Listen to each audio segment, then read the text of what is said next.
Hi everyone, welcome to my YouTube channel. Today we'll be looking at days function. Last week we looked at end date and work day.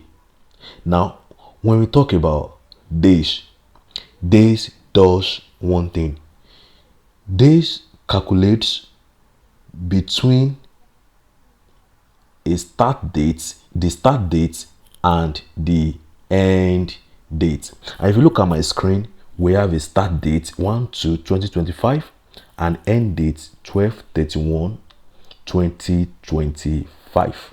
So what this does is that it will help us to know the number of days that we will be spending or using on the project.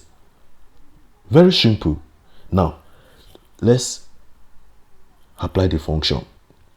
Equals to this, end date, this, the next argument, start date, this. I'll close my bracket, then I will hit my enter. So it means between this start date and this end date, we'll be spending 363 days to do the project or to work on the project. Also, let's look at the second, third, and fourth.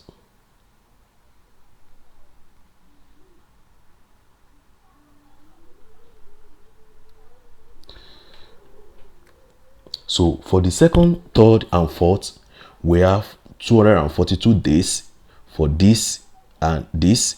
Then for the third, 145 days, this and this. And for the fourth one, 192 days, this and this. Again, when it comes to days function, it helps to know the number of days that we'll be using on a particular project. Hope you've learned something today. Thank you for watching my video. Make sure you like and subscribe and stay tuned for more videos. Bye.